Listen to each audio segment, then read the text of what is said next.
Bienvenidos chicos a una nueva aventura de biología. Hoy hablaremos del tema de bioquímica. La bioquímica, ¿qué cosa va a estudiar? La composición química de la materia viva. Si analizamos químicamente un organismo, a una bacteria, a un perrito, a un hongo, a un animal, a una planta, la composición es básicamente similar, básicamente igual. Los mismos elementos, los mismos compuestos básicos. Hay lógicamente variaciones, ¿no? Pero el fundamento es el mismo. Todos tienen básicamente lo mismo. Y vamos a hacer esto en dos niveles. No te olvides entonces. Los elementos químicos, los compuestos químicos que forman parte de la materia viva son estudiados por la bioquímica. Además, las funciones que se necesitan para realizar todas las actividades, ¿no? El metabolismo, nuestra alimentación, nuestra actividad, ¿qué cosa necesita? De reacciones, funciones, elementos y compuestos químicos. Todo es química, bien organizada, bien estructurada. Vamos a ver esto en dos niveles en primer lugar. ¿Qué cosas son los bioelementos? Los elementos que forman parte de la materia viva. No tenemos todo tipo de elementos, pero sí hay algunos que están en más abundancia que otros. No tenemos elementos pesados, no tenemos normalmente mercurio, ni plutonio, ni eso, que podríamos tener por ahí por contaminación un poco de mercurio, pero no que forma parte de la materia viva, no bien por contaminación. A ver, los bioelementos, a uno también le llaman elementos organógenos.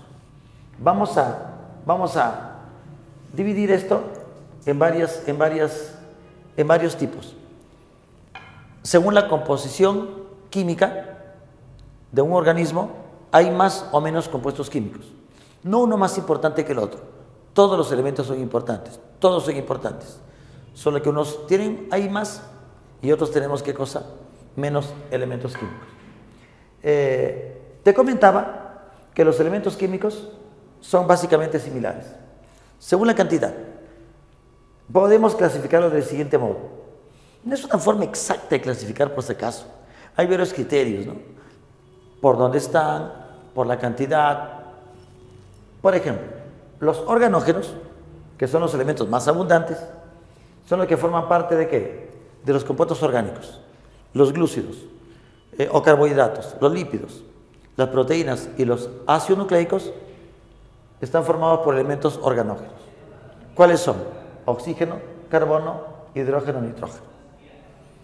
Normalmente lo aprendes como chon, ¿te acuerdas? Carbono, hidrógeno, oxígeno, nitrógeno, para que te acuerdes. Sin embargo, en masa, lo que más tenemos, ¿qué cosa es? Oxígeno.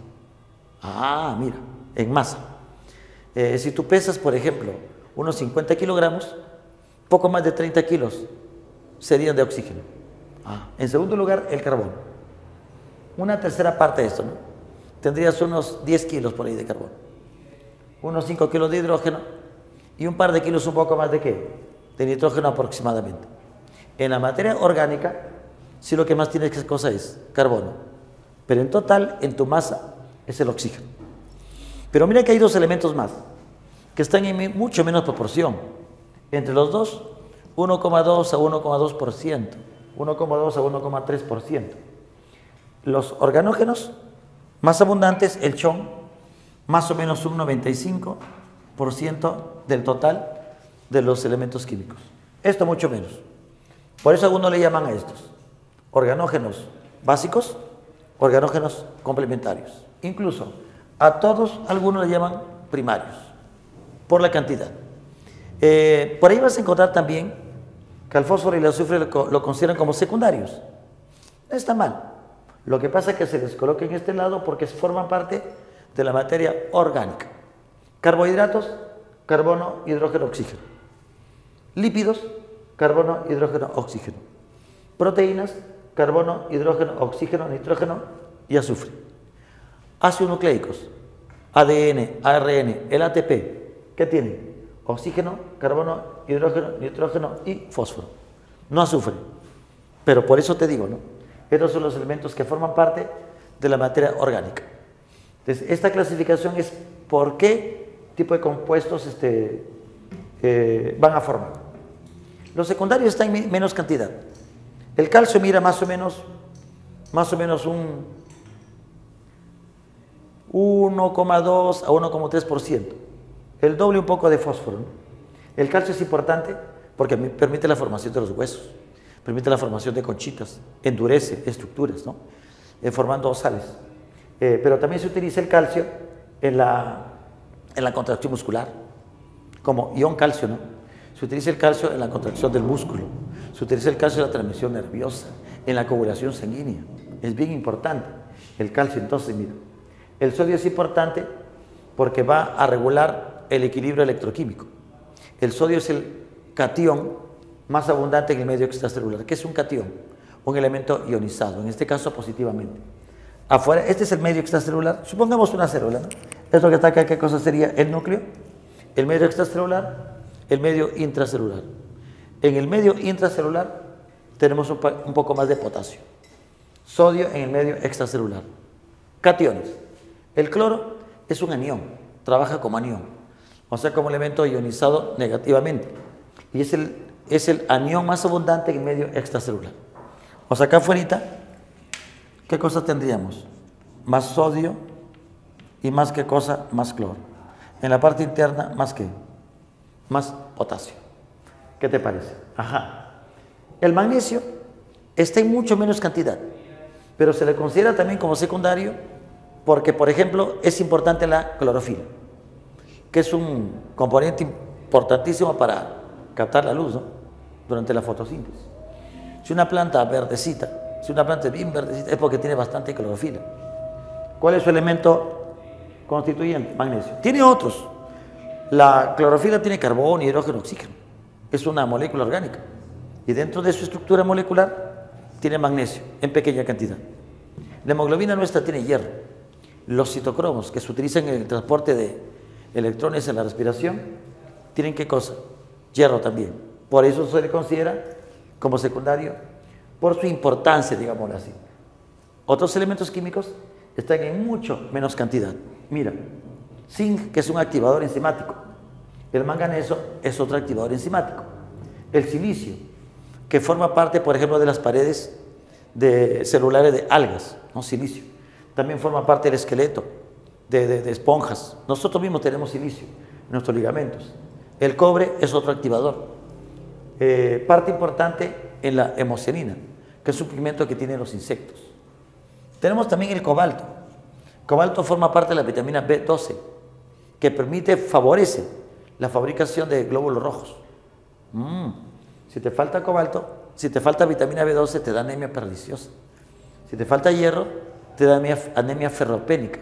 La anemia tiene varias causas, por si acaso.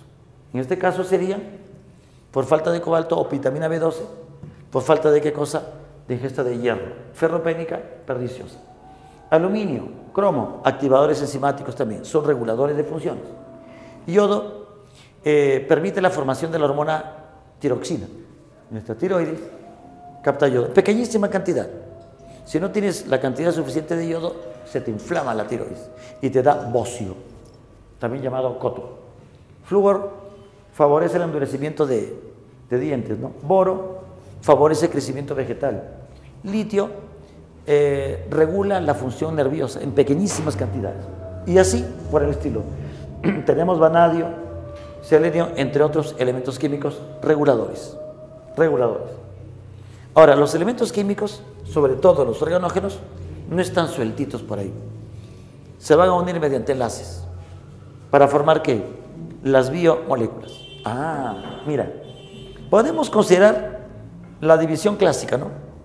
Biomoléculas inorgánicas que no tienen cadena de carbono. Agua, gases como el CO2, el oxígeno que respiramos, las sales minerales. Las orgánicas, que sí tienen cadena de carbono y enlaces carbono-hidrógeno, que en las inorgánicas no hay. Podemos mencionar, ¿no? Glúcidos, lípidos, proteínas, los ácidos nucleicos. Las vitaminas pertenecen a estos grupos, ¿no? Lípidos o derivados de aminoácidos, ¿no? Las hormonas también, unas son lípidos y otras ¿qué cosas son? Proteínas, que son moléculas orgánicas. Se les llamó así al principio, ¿no? Porque se pensaba que la inorgánica estaba justamente en la materia no viva, inorgánica, en las piedras, ¿no? Y la orgánica en la materia viva. Pero hoy sabemos que nosotros tenemos las dos. Nosotros tenemos agua, nosotros tenemos moléculas orgánicas también. Eso por unión de estos elementos. Los enlaces más importantes por los que se unen los elementos para formar a nuestras moléculas son los enlaces covalentes. Pero también hay fuerzas iónicas, como en las sales. Hay otras fuerzas débiles, como los puentes de hidrógeno. Y otras uniones intermoleculares. Fuerzas débiles, fuerzas dipolo-dipolo. Así pasa. La molécula más abundante de los seres vivos, ¿cuál es? La molécula de agua. ¿Qué porcentaje es el agua? Considerando acá las moléculas, ¿no? 60 a 70% aproximadamente. Una medusa tiene más agua, pues, tiene 90%. Una esponja 94% de agua. Tu hígado es bastante hidratado, el hígado, el cerebro, los músculos, el hueso menos, el diente menos. En promedio, 60-70% también en la biosfera, ¿no? En todo el mundo, lo que más abunda en la superficie, ¿qué cosa es? El agua. La biosfera es cualquier parte del mundo donde la vida es posible. ¿Y por qué es importante el agua?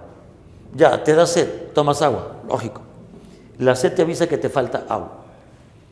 Importancia o funciones. Primero, que el agua es el solvente biológico. Todo se disuelve en agüita. Bueno, todos nuestros compuestos, ¿no? El agua no disuelve todo. Eso de solvente universal es una exageración en realidad. La grasa no se disuelve en agua, pero así se le llama. Biológicamente es nuestro solvente. La saliva, la orina, las lágrimas, el fluido seminal, la bilis, el jugo gástrico, el jugo pancreático, todo. ¿Qué es lo que más tiene? Agua. Tu plasma sanguíneo, 93% de agua. ¿Viste? Básicamente. Es un vehículo de transporte. En nuestra sangre, por ejemplo, el transporte se da gracias a que hay agua. La savia de los vegetales, ¿no? La hemolinfa de los insectos. ¿Por qué circula? Porque tiene agua. El agua regula la temperatura, siendo un excelente termorreguladora. Como el agua demora, necesita mucha energía para calentarse y para enfriarse, la temperatura la mantiene más o menos que constante. Cuando transpiramos también, ¿no? En forma de hielo, el agua es termoaislante. ¿Se acuerdan de un iglú? El iglú es la casita de los esquimales. Fuera del iglú puede estar a 15 grados bajo cero. El hielo, 0 grados. Adentro del iglú, 1 grado, medio grado. Preferible estar dentro del iglú a 1 grado que afuera a 15 grados bajo cero. El hielo actúa como ¿qué? Como termoaislante. O los lagos y mares helados, ¿no? Tienen una gruesa capa de hielo. Y abajito hay agua líquida, que está a 1 grado, 2 grados. Ese hielo que está a 0 grados separa la temperatura fría del aire y con la temperatura de ¿qué cosa? Del agua. Ese es termoaislante. El agua protege. El líquido amniótico que rodea, por ejemplo, a los fetos, no a los embriones, protege al bebé. Protección mecánica. El agua lubrica. En nuestras articulaciones hay fluido lubricante. Nuestro líquido cefalorraquídeo que está entre el cerebro, ¿no? y nuestras meninges también lubrica. ¿Qué te parece? La hidrólisis es la digestión, por ejemplo. Se rompen moléculas utilizando agua y enzimas. Cuando en una reacción se necesita agua y enzimas, ¿cómo se llama eso? Hidrólisis. El agua también es detoxificante. Tomas pastillitas, bastante agua. Tomas antibióticos, bastante agua. La gente está con tos, bastante agua. La gente está con fiebre, tiene que tomar bastante agua.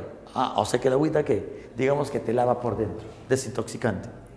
El agua es la fuente de hidrógenos y electrones durante la fotosíntesis. Es el agente reductor. Claro, en la fotosíntesis oxigénica, ¿no? Que es la más común. El agua es la fuente reductora. Mira, el agua es importante. Vamos a esquematizar acá, de manera muy sencilla, algunas características moleculares. ¿Ya? Observa cómo es el agua. Un esquemita. Esto que parece Mickey Mouse, con sus 2 orejitas y su cabecita, es el agua. Los 2 hidrógenos y el oxígeno. Mira que forma un ángulo. ¿Cuáles son las características moleculares? Primero, que es binaria, hidrógeno-oxígeno. Mira, es angular. Tiene un ángulo, ¿no? Es asimétrica el agua. Ella tiene entre el hidrógeno y el oxígeno enlace covalente, que es un enlace fuerte, muy estable, enlace covalente. Por el lado de los hidrógenos, digamos que hay más protones. Por el lado del oxígeno, digamos que hay ¿qué cosa? Más electrones. Eso le da una característica fundamental para las funciones, que es la dipolaridad. El agua es dipolar porque tiene enlace, porque tiene dos partes. Una parte positiva, digámoslo así, una parte negativa. En realidad, es diferencia de electronegatividad. La positiva con la negativa. Como es dipolar, por eso el agua que disuelve. Y algo muy importante, mira. Hemos puesto acá varias moléculas de agua. Al ser dipolar, una molécula se atrae con la otra, se atrae, se atrae. Las moléculas de agua no están sueltas, están unidas mediante puentes ¿de qué? De hidrógeno. Eso le da el estado líquido natural. Puente, puente, puente. Mira, oxígeno con hidrógeno, hidrógeno con oxígeno. Estos son puentes de hidrógeno. Son lábiles, o sea, débiles, pero son tantos puentes, tantos, pero tantos puentes, que el agua tiene una alta cohesión. Esa cohesión le permite que el agua sea líquida. Y como te decía, la molécula de agua, al ser dipolares, se van a unir. ¿Por puentes de qué? De hidrógeno. Mira, siempre consolidando esto bien, ¿eh? Los puentes de hidrógeno son débiles, pero son tantos puentes que van a producir una fuerte cohesión. Agua con agua se llama cohesión molecular. Esa es la cohesión. Si el agua estuvieran sueltitas las moléculas, el agua sería un gas, pues. Eso pasa cuando pones a hervir el agua. Se rompen los puentes de hidrógeno y el agua ¿qué? Se evapora. Esa es la cohesión. Las moléculas de agua, digamos que se unen a otras moléculas. Por eso el agua moja. Te preguntan, ¿no? ¿Por qué el agua moja? Tú dirás, porque está mojada. No, pues. Es porque el agua tiene dipolaridad. Al ser dipolar, se une a otro componente también polar. Ejemplo, la madera. Ejemplo, el papel. Ejemplo, una toalla, ¿no? ¿Por qué el agua se pega? Digámoslo así, por la adhesión. En síntesis, ¿no? Cuando se une agua con agua, sería cohesión. Cuando se une agua con otro componente, con un papel o con una madera, con una toalla, sería adhesión. Cohesión y adhesión. Y en una molécula de agua hay ¿qué cosa? Enlaces covalentes que son fuertes.